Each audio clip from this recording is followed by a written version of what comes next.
Savage and this exclusive limited edition WrestleMania 6 Funko, which I will be giving away to one lucky subscriber. So make sure you hit that subscribe button. The Macho Man had a legendary career, but his first love was baseball. And he actually got drafted and played in the minor league system for a couple of major league teams, including the St. Louis Cardinals, before he had to give up his first love and then become a professional wrestler. Of course, he came from a wrestling family. His father was a former wrestler, and they actually started an outlaw promotion in the same city as Jerry the King Lawler and Jerry Jarrett's territory in Memphis, which didn't end well for the Savage family because, one, it was an outlaw promotion, and two,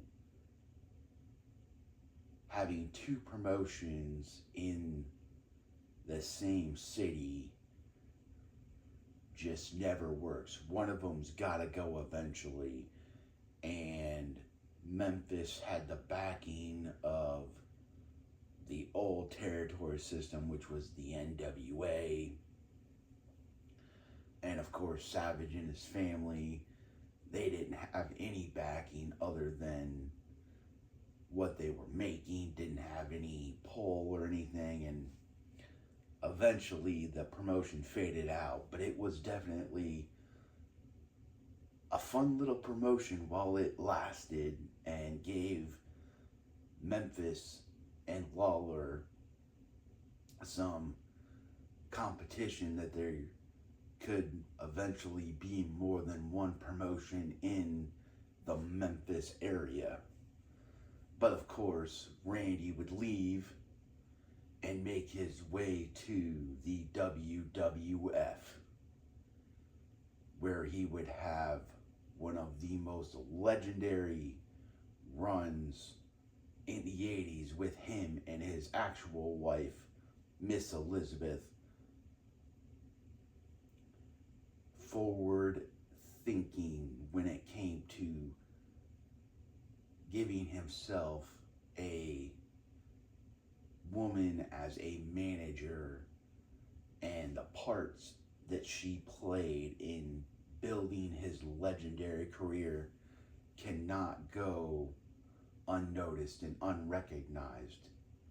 My opinion, she deserves to be in the Hall of Fame as much as Savage deserved to go in to the Hall of Fame as well.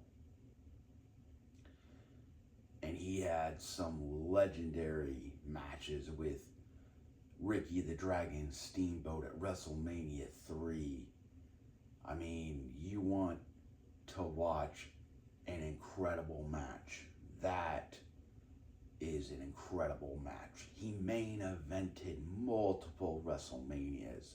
He main evented multiple SummerSlams throughout his career. He was the king of the ring after defeating Jim Duggan for the title, which reinvigorated his career after his Intercontinental run that ended at WrestleMania 3 and his championship run that ended at WrestleMania 5.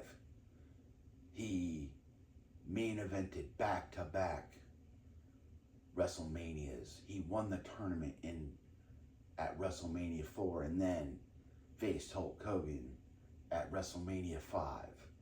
He main evented the first ever SummerSlam as the Mega Powers took on the Mega Bucks.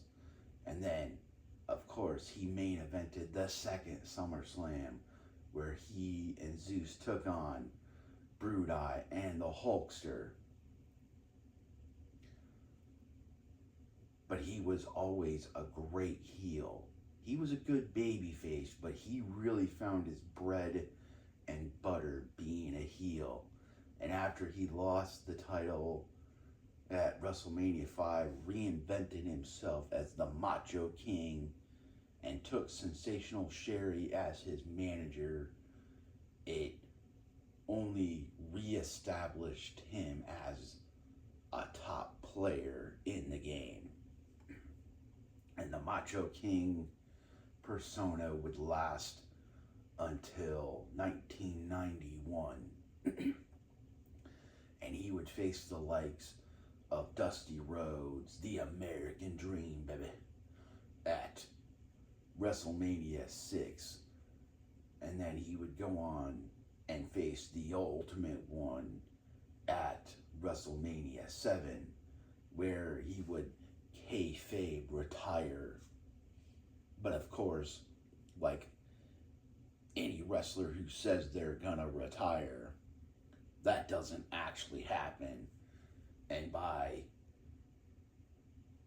Survivor Series, he's back in the fold and he's having a great feud with Jake the Snake Roberts, which all started with him and Miss Elizabeth main eventing SummerSlam 1991 in a wedding ceremony. Think about that. The only pay-per-view where people bought tickets to come see two people get married. That was the marquee. That was the main event. And everybody in the building, everybody watching at home wanted to see that moment. And that's really where the Jake the Snake Roberts and Macho Man feud started, because he started pestering Miss Elizabeth and the Macho Man, giving them gifts like snakes and whatnot. And of course, we got that iconic scene where the Cobra just bit the tar out of the Macho Man's arm, which would eventually set up the match at this Tuesday in Texas, which was 3 days removed from Survivor Series 1991. And of course, Savage would go on to feud with the Nature Boy Ric Flair and win the title at WrestleMania 8. And then defend that title at SummerSlam 1992 in Wembley Stadium. And then would really kind of fade, or slowly fade away in 93 and 94, and kind of transition to that color commentary role and doing other things for the company. Of course, he had his Slim Jim commercial. We all know the iconic snap into a Slim Jim. Oh yeah. But he thought he had another run in him. So, like most WWF superstars of the 80s, he called Eric Bischoff. And what a lot of people don't know is Savage went out and got the Slim Jim sponsorship himself. WWF didn't go out and get it and then put Macho Man as the face. The Macho Man went out and got it himself. So he, wherever he went, the sponsorship went. So that's why WCW got the Slim Jim commercials and were able to do all those things with Slim Jim, because it was the Macho Man who went out and got the sponsorship, and wherever he was wrestling, he took it with them. And they actually ended up paying for his first WCW contract because the sponsorship was like 250 or 500,000. And that's essentially what WCW was paying him in his first contract. So they basically offset each other. So the Macho Man was really just working for free. But he would have a great WCW career too. Multi-time champion, and had an amazing feud with Diamond Dallas Page. And really put, aside from Scott Hall and Kevin Nash paying it forward and helping DDP get over that hump, the Macho Man really was the other guy that put DDP on the map when he let DDP diamond cut him and pin him clean in the ring. 1, 2, 3. But the Macho Man was very meticulous about his matches. He wrote everything out. He knew every spot. I mean, you hear about Ricky the Dragon Steamboat talking about it. You even hear about Diamond Dallas Page talking about it, because Diamond Dallas Page was the same way. And I think that's why it worked so well with him and Savage, because they both wrote everything down. But unfortunately, like most wrestlers in the 80s, the Macho Man tragically passed away. And thankfully, he is now in the Hall of Fame, but he will always be remembered, and always for that iconic run he had.